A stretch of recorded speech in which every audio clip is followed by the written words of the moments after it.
Retour dans l'amphithéâtre Gaston Berger, à la Cité des Sciences et de l'Industrie à Paris pour cette journée spéciale prospective dans l'enseignement catholique. On va, après avoir parlé d'inclusion, après avoir parlé de sujets d'ordre pédagogique, éducatif, on va parler de sujets qui touchent plus à l'initiative, à l'économie, à l'invention. Et on va en parler avec Véronique Calas, chef d'établissement du lycée Lamennais de Ploërmel dans le Morbihan. On va en parler également avec Bertrand Lermite, qui est le responsable du Cube. Alors, je vous laisse, sauf bien évidemment ceux qui connaissent, parce que le Cube, je veux dire, déjà beaucoup de gens connaissent, mais il y en a peut-être quelques-uns qui ne connaissent pas encore, et ça vaut le coup. Et puis on va en parler également avec Vincent David, qui est chargé de mission à la direction diocésaine de Vannes, et Jacques-Étienne Laubry, qui est le chef d'établissement de l'école Sainte-Thérèse et Saint-Jugon de la Gacilly. On va commencer avec vous, Madame Calas, Véronique Calas. Déjà peut-être quelques mots de présentation. Vous êtes qui? Vous avez fait quoi dans l'enseignement catholique depuis longtemps? 36 ans. Ouais. Rapprochez-vous bien du micro, s'il vous plaît. 36 ans dans l'enseignement catholique, donc 13 ans professeur d'éco-gestion, oui, où j'aimais innover en pédagogie. Après, j'ai pris la direction d'un lycée sur Lisieux, les Rosiers, où là, j'ai fait une fusion d'établissements, collège-lycée.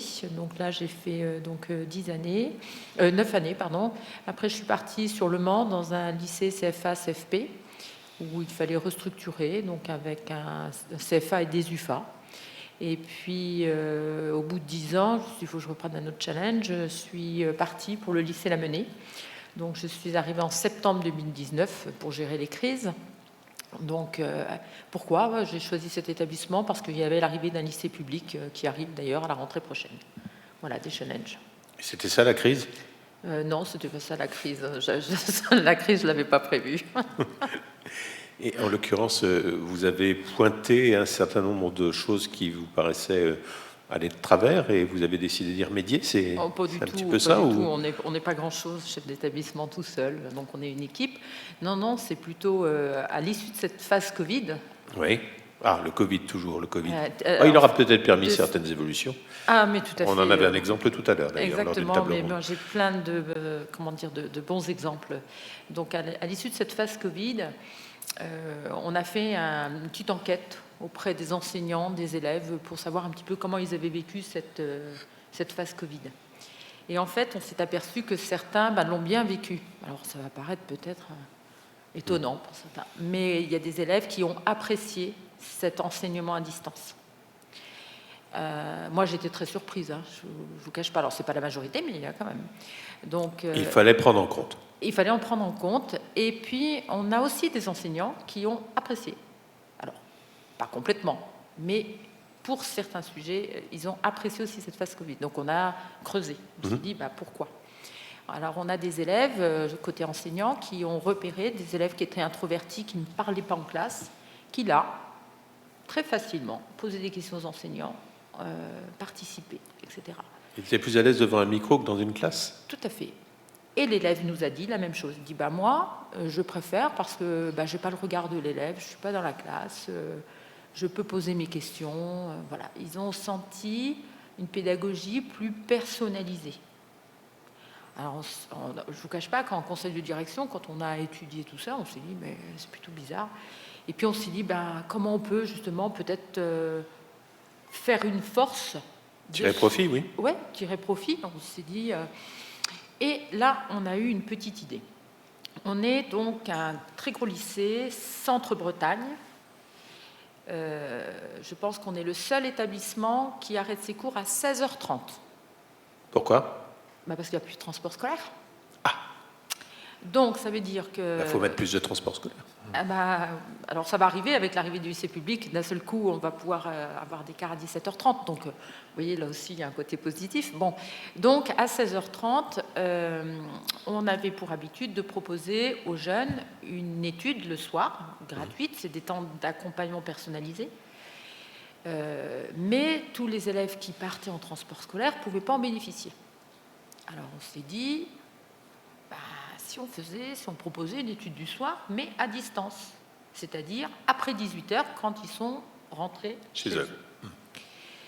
Et des enseignants ont dit, moi je ne peux pas participer d'habitude à l'étude du soir, il faut que je rentre, j'ai envie aussi de peut-être m'investir dans cette étude de soir plus personnalisée, à distance. Donc, tout le monde est content, on en parle à l'association de parents d'élèves qui reçoit cette proposition favorablement. Positivement. Voilà, tout à fait. C'est gratuit, hein, ces études de soir sont gratuites. Hein. C'est du temps d'accompagnement personnalisé que je transforme en HSE, alors sur le plan un peu peut-être économique, hein, pour faire un lien avec notre sujet, et je rémunère les enseignants avec des HSE. Voilà, donc on lance ça. Alors je suis là aujourd'hui, mais en fait, c'est pas moi qui ai les mains dans le cambouis. J'ai une super équipe. J'ai un CPE qui ne pouvait pas être là aujourd'hui, malheureusement, et qui manage cela. Donc, on a réuni tous les professeurs qui souhaitaient s'investir dans ce projet pour proposer donc, des créneaux, comme on le fait pour les études du soir. Et il y a aussi du personnel éducatif qui participe aux études du soir, mais pas aux visio. Donc, on a expérimenté ça donc, dès la rentrée de septembre 2020, donc pendant 1 an. Donc, je dirais que ça a très bien fonctionné. Et on a fait, bien sûr, un bilan. Donc, on a fait un bilan et on a vu que des choses fonctionnaient bien et d'autres choses fonctionnaient moins bien. On s'est aperçu que quand l'enseignant était connu par les élèves se connectaient et posaient des questions à l'enseignant. Mais quand la visio était faite par un professeur, mettons, de mathématiques que l'élève n'avait pas, eh bien, elle ne se connectait pas. Alors, donc ça nous a un petit peu ennuyé. Et puis, on s'est aperçu que certains loupaient l'information, etc. Bon, donc, on a remédié en cours d'année. On a proposé des thématiques. Je vais prendre l'exemple. Un professeur de philo dit, voilà, il va y avoir un examen blanc de philo. Eh bien, je propose de revoir la méthodologie, pour réaliser cette épreuve de philosophie. Donc, thématique annoncée. Alors là, on l'a ciblé sur les classes de terminale. Et là, il a eu 90 jeunes qui se sont connectés sur 7h à 18h sur cette méthodologie. Donc, en fait, on s'est aperçu ce qui fonctionnait mieux, c'était des thématiques ou des sujets, et très en lien avec les échéances. Examen blanc, devoir, etc. Donc, ce qui nécessite aussi que les conseils d'enseignement travaillent beaucoup ensemble pour relayer l'information et trouver un peu des thématiques communes pour justement inciter les jeunes à se connecter. Donc, on a senti un petit flottement, et puis là, pour la rentrée prochaine, on est en train de retravailler le projet pour le refaire partir. Et puis, on sent quand même, ça fait 2 ans maintenant, l'éloignement du numérique. On est un peu revenu à des usages plus traditionnels. Donc, il y a peut-être des enseignants qui, au départ, disaient moi, je suis content de pouvoir le faire parce que je ne le faisais pas en études présentielles, je ne pouvais pas. Mais finalement, dans mon organisation personnelle, ce n'est pas si simple à 18h. C'est juste avant le repas, ils ont leurs enfants. Vous voyez, il y a... Voilà, donc c'est un projet que l'on va poursuivre, bien sûr, mais on en fait une relecture et puis on va s'ajuster. D'accord. Merci de ce témoignage. Voilà. Merci de ce témoignage. On va passer à vous, qui êtes donc dans cette belle région de la Gacilly. La Gacilly, voilà ça, une commune centre-Bretagne. Oui, la Gacilly. C'est à côté de Nantes, ça. Il y avait pas un célèbre économique, un décideur économique, c'est pas Yves Rocher qui était là? Alors, on est dans le fief Yves Rocher. On est dans le fief de Yves Rocher, voilà, d'accord. Vincent David, Jacques Etienne, le labo des initiatives qui travaille sur les chefs d'établissement multi-écoles, Ça, c'est assez génial, mais syndicalement, c'est très catholique, si j'ose dire, parce que, je veux dire, normalement, il devrait y avoir un chef d'établissement par établissement. Un chef d'établissement pour plusieurs établissements, qu'est-ce que c'est que cette idée farfelue? Est-ce possible? C'est possible. Allez-y, racontez-moi. Alors moi, Vincent David, je suis un ancien chef d'établissement, justement. J'ai été pendant une quinzaine d'années sur le département du Morbihan. Et puis depuis 7 ans, je travaille à la direction diocésaine comme chargé de mission, avec une mission principale qui est celle de l'accompagnement des chefs d'établissement dans les différents champs de responsabilité qui leur sont confiés. Donc voilà mon métier aujourd'hui. Et puis il y a 4-5 ans, non pas parce qu'il y avait un besoin particulier sur notre diocèse, parce que cette notion de direction multisite, elle n'existait pas il y a 5 ans encore dans le Morbihan, mais parce que j'ai pu, dans le cadre de rencontres avec mes pairs de l'Association nationale des chargés de mission, j'ai pu échanger sur cette réalité qui existait dans d'autres lieux, dans d'autres diocèses. Ça a un peu aiguisé ma curiosité de savoir comment ça se passait. Et est-ce que c'était surtout possible ? Je leur ai posé la question de savoir, mais pourquoi aujourd'hui vous êtes amené à imaginer qu'un seul chef d'établissement puisse diriger plusieurs structures ? Alors ils évoquaient à l'époque parfois la difficulté de trouver des chefs d'établissement dans certains lieux. Oui. C'est pas toujours évident quand on travaille en plein centre de la Bretagne, une toute petite structure de 2 ou 3 classes, de trouver des chefs d'établissement. Ils évoquaient aussi, par le jeu des décharges de direction, la possibilité de donner plus de temps de décharge aux chefs d'établissement pour leur permettre d'exercer leur métier dans de bonnes conditions. Et puis, parfois aussi, la nécessité d'alléger les masses salariales que représentent les rémunérations des chefs d'établissement. Donc, c'était un peu les 3 raisons pour lesquelles ces nouvelles organisations étaient mises en place dans ces différents diocèses. Alors avec l'un de mes collègues, Bernard Mercier, qui est un ancien directeur de l'ISFEC Bretagne et qui a été chargé de mission aussi à la direction diocésaine, on s'est dit qu'il était hors de question qu'on puisse se lancer dans une telle proposition sans aller voir exactement ce qui se passait sur le terrain et sans rencontrer les acteurs qui vivaient réellement cette réalité. Alors on est allé, on s'est baladé en France, de Lille à Ouessant, pour aller les rencontrer, ces chefs d'établissement, une douzaine que nous avons interrogés longuement sur des entretiens de 2 heures environ enregistrés, pour essayer de connaître leur réalité, de comprendre ce qu'ils vivaient sur le terrain. On en a fait une analyse et puis on les a réunis. Une dizaine sont venus à Vannes, à Plouermel exactement. On les a réunis pour dresser nos premières conclusions et vérifier si elles correspondaient véritablement à leur réalité. Quand on a vérifié cela, on a, avec Bernard, listé un certain nombre de critères qu'on a soumis à notre directeur diocésain, Stéphane Gouraud, pour éviter, puisqu'on sentait quand même que le vent tournait, qu'on allait nous aussi vers ces nouvelles organisations, pour éviter d'aller dans le mur et de mettre en difficulté ces futurs chefs d'établissement qui acceptaient une mission qu'ils ne connaissaient pas jusque-là. Donc on a fixé un certain nombre de critères, on a donné quelques repères, quelques points de vigilance pour éviter de se tromper. Et puis on s'est lancé et on a fait appel à Jacques Etienne pour prendre cette première direction multisite sur le département à Lagacilly. Et c'est là que Jacques Etienne intervient pour nous raconter ce qu'a été son vécu. Oui. Voilà, c'est ça. La problématique de ce type de poste, en fait. Exactement, quelque chose de très nouveau, puisque ça n'existait pas sur le département, en tout cas. Et quand on m'a fait cette proposition, pour moi, j'ai pris ça comme un nouveau challenge. Voilà, ça me permettait aussi d'évoluer dans mes responsabilités en tant que chef d'établissement. Qui était à ce moment-là ? Sur un établissement. Un établissement, voilà. Qui était lequel, en l'occurrence ? Donc c'est l'école Saint-Jugon, donc une école de 8 classes avec un dispositif Ulysse. D'accord. Voilà. Et donc ce que vous étiez potentiellement en train d'accepter, c'était quoi ?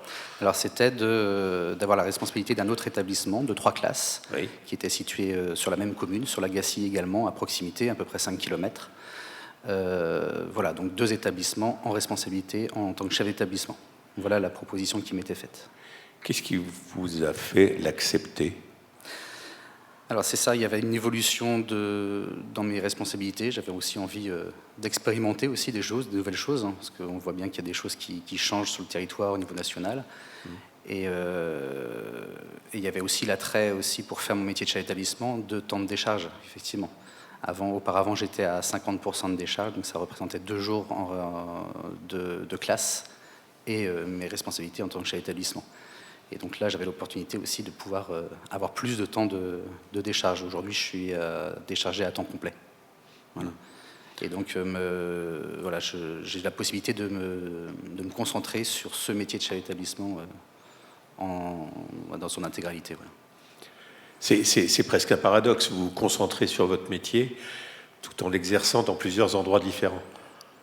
Oui, tout à fait, oui. Mais bon, il y a eu la première année, en fait, j'avais la responsabilité donc, des 2 établissements en tant que chef d'établissement, et j'avais également ma classe à 50% au tout début. Et donc là, si on veut aller par là, j'avais presque 3 métiers. Oui. Voilà. Et donc, voilà, quand j'ai pris cette responsabilité donc, du 2e établissement, effectivement, donc Monsieur David à mes côtés là m'avait prévenu, m'avait donné des points de vigilance, mais effectivement quand on a les 2 pieds dedans, c'est autre chose. Là on prend la mesure des responsabilités et puis aussi du rythme que cela impose. Et c'est vrai que j'étais épuisé, arrivé au mois de décembre, de septembre à décembre, j'étais épuisé parce que je voulais mener de front les 2 établissements, la gestion en tout cas comme j'en menais qu'un seul, c'est-à-dire voilà.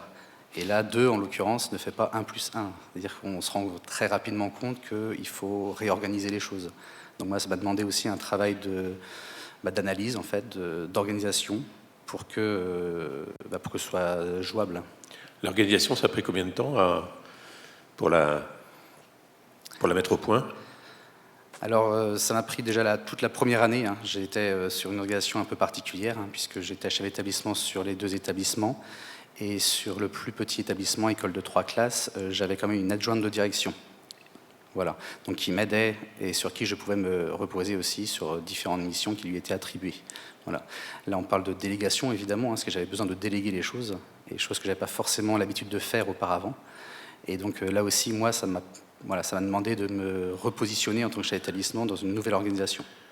Vincent, c'est un cas simple, où il y a beaucoup plus compliqué ou complexe que celui en l'occurrence de Jacques-Étienne? On y va très doucement dans le département. Aujourd'hui, il y a 9 directions multisites sur le Morbihan, 3 projets pour la rentrée prochaine, rentrée 2023, mais les choses ont véritablement évolué depuis 5 ans, puisqu'aujourd'hui, pour faciliter aussi le travail des chefs d'établissement, nous nommons systématiquement des adjoints de direction dans chacun des sites, des adjoints qui bénéficient aujourd'hui d'une fiche de poste, d'un contrat de travail et d'une rémunération.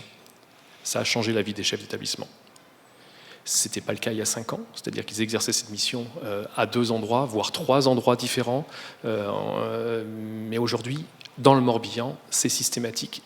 Et Stéphane Gouraud y tient aussi de nommer partout des adjoints de direction avec qui le chef d'établissement forme quelque chose de nouveau chez nous, en tout cas en premier degré, ce sont les conseils de direction.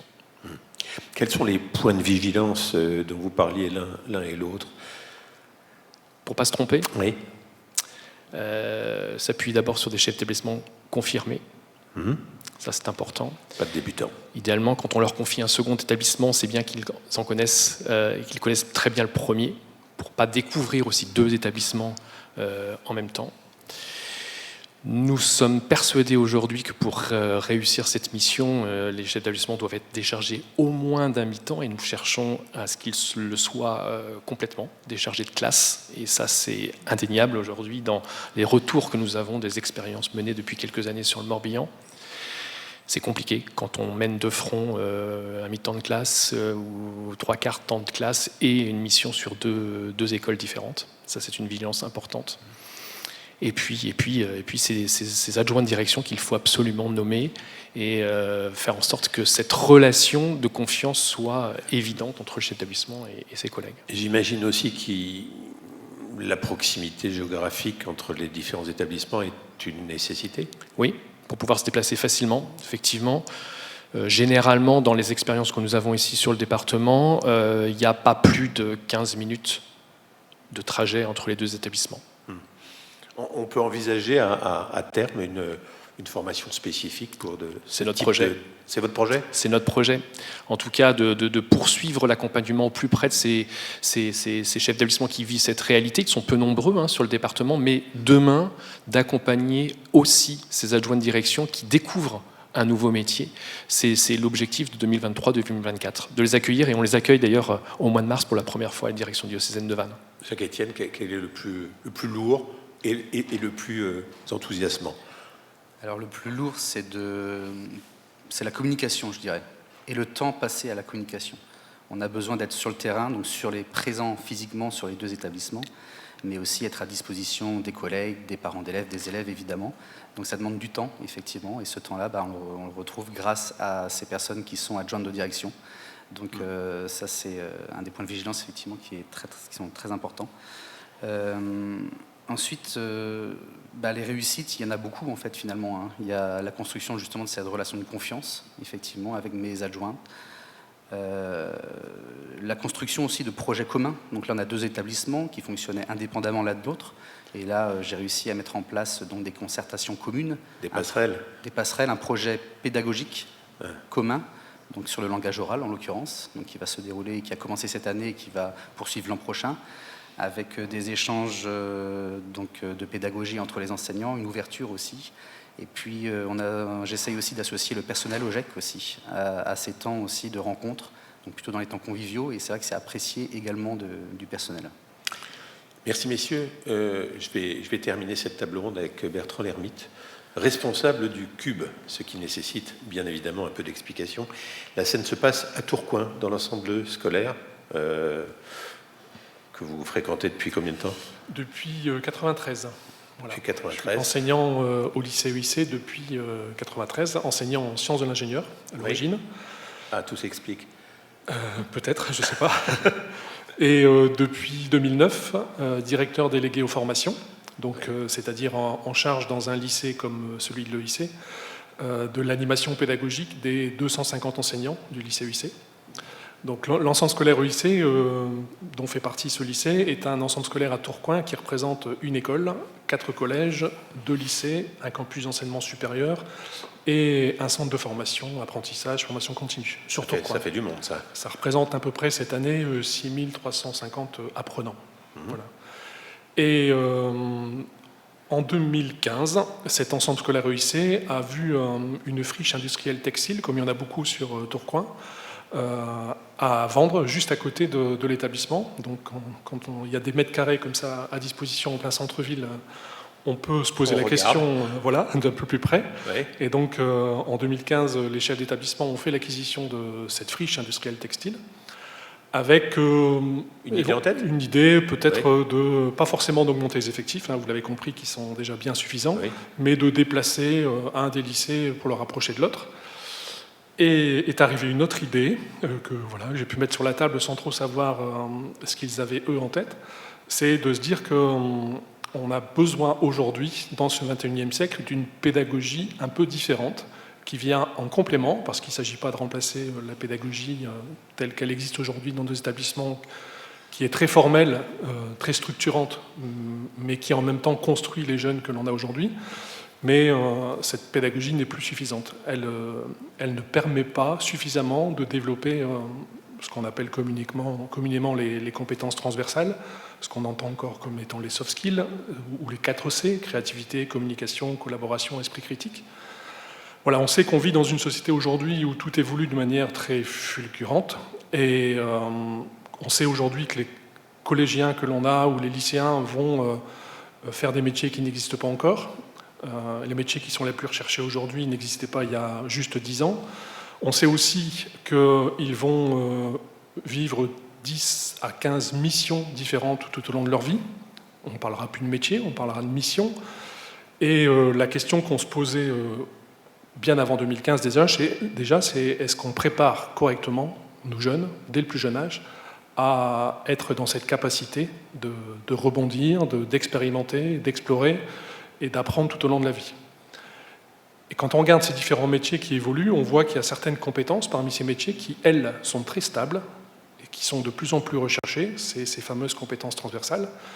Et donc, est-ce que la pédagogie faite en classe de manière très formelle, où les élèves sont là parce qu'ils ont le même âge et qui suivent le même emploi du temps toute la semaine, est-ce que cette pédagogie facilite le développement de ces compétences transversales ?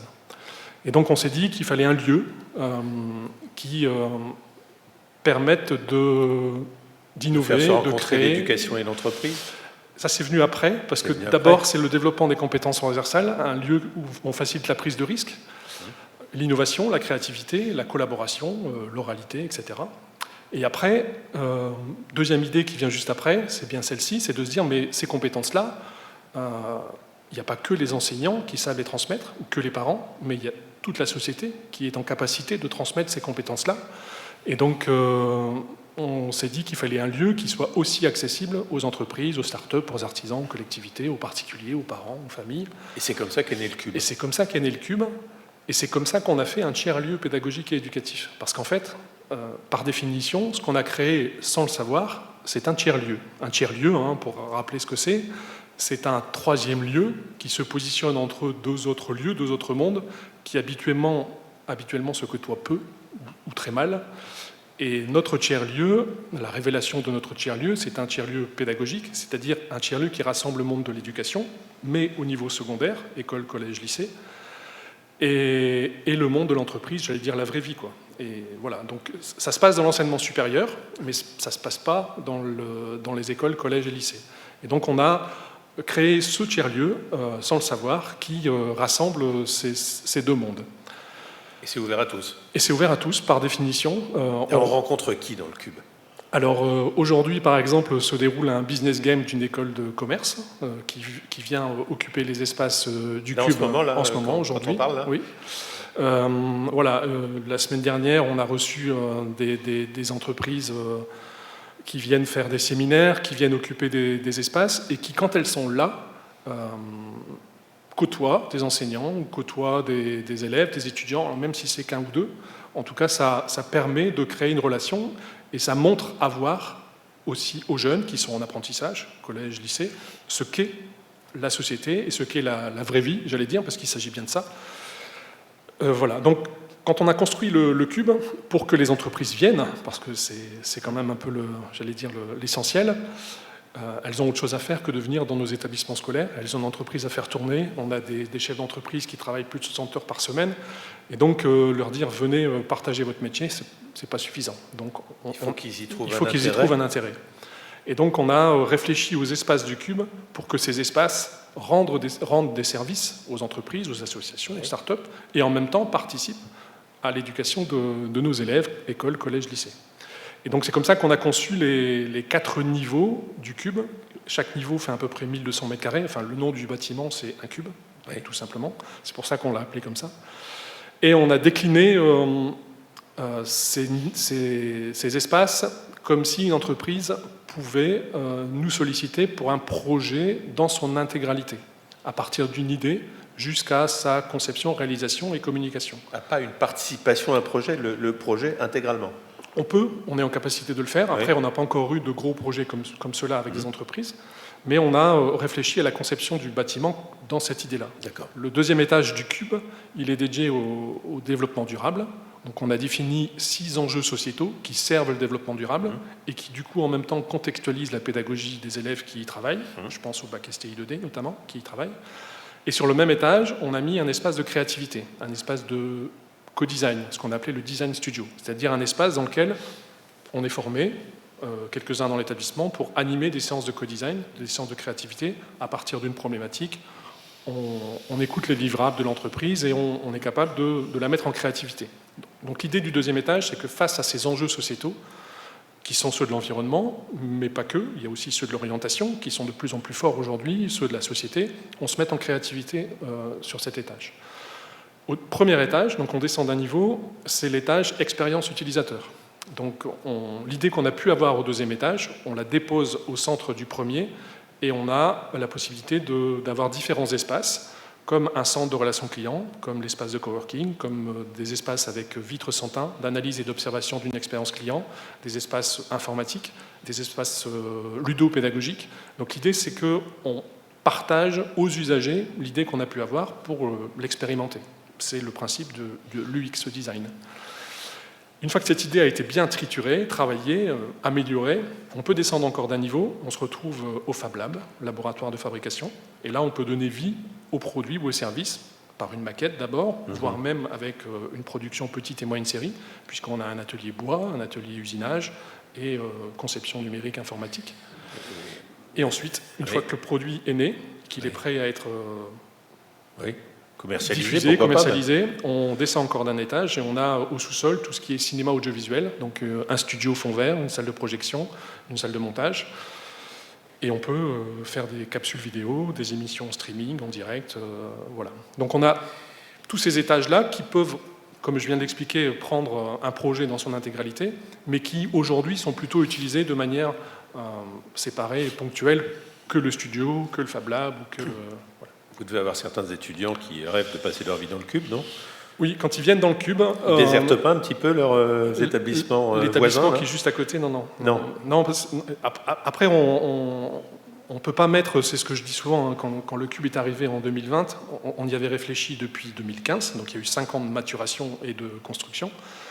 Et c'est pendant ces 5 ans-là qu'on a acculturé les enseignants à ce changement de posture. C'est-à-dire qu'on a fait pour les 250 enseignants du lycée UIC ce qu'on appelait à l'époque des printemps de l'innovation pédagogique, avec des thématiques pour les sortir un peu de leur zone de confort, parce que mettre un cube ou un bâtiment comme celui-ci à côté d'un établissement scolaire sans que les enseignants y soient préparés, c'est mettre un ovni à côté de l'établissement et n'avoir personne qui l'utilise. Pour reprendre votre terme d'acculturation, vous avez réussi à acculturer les acteurs économiques locaux? Oui, ça prend de plus en plus forme. Alors, on a ouvert en 1er septembre 2020 dans des conditions sanitaires un peu complexes. Donc, il y a eu un peu de difficulté là-dessus pour accueillir les entreprises. Mais de plus en plus, avec une communication qui n'est pas forcément peut-être à la hauteur de ce qu'elle devrait être, parce que ce n'est pas notre métier de communiquer. Mais on laisse faire le bouche à oreille. C'est pas mal, hein? Et puis finalement, voilà, on se rend compte que le bouche à oreille fonctionne plutôt bien et c'est la meilleure des communications, hein, paraît-il. Et donc, voilà, on a de plus en plus de demandes d'entreprises, d'associations qui ont un intérêt, et c'est là où c'est intéressant, sur le point sur lequel je communique beaucoup, c'est de responsabilité éducative. On parle beaucoup de responsabilité éducative, qui est un des points de la RSE, en fait, hein, quand on regarde les différents points de la responsabilité sociale et environnementale des entreprises. La responsabilité éducative en fait partie. Elle n'est pas suffisamment mise en avant. Et nous, quand je reçois des entreprises ou des groupes d'entrepreneurs, on leur parle de responsabilité éducative. Est-ce que vous êtes une entreprise éducative? Est-ce que le produit que vous commercialisez, que vous vendez, a du sens pour cette société et pour les jeunes? Dites-moi, et ce sera ma dernière question, des cubes, c'est comme les zéniths, on doit pouvoir en faire dans beaucoup d'endroits en France? Oui, en fait, c'est un tiers-lieu, je vous l'ai dit, hein, qu'on a construit sans le savoir. Et quand on regarde un peu ce qui se passe en France avec l'association France Tiers-Lieu, il y a de plus en plus de tiers-lieux qui s'ouvrent un peu partout. Donc, voilà, l'éducation nationale a certainement besoin ou envie de s'appuyer sur ces tiers-lieux qui sont des lieux qui vont faire le pont entre le monde économique et le monde de l'éducation. Oui. Voilà. Une mine à exploiter. Voilà, à exploiter. Merci madame, merci messieurs pour votre participation à cette table ronde. On va faire une pause dans les tables rondes. On va se retrouver cet après-midi avec les formateurs qui sont à l'œuvre depuis ce matin, avec tous les acteurs et actrices de l'enseignement catholique. Donc je vous dis à tout à l'heure, encore merci et bonne pause déjeuner. Merci.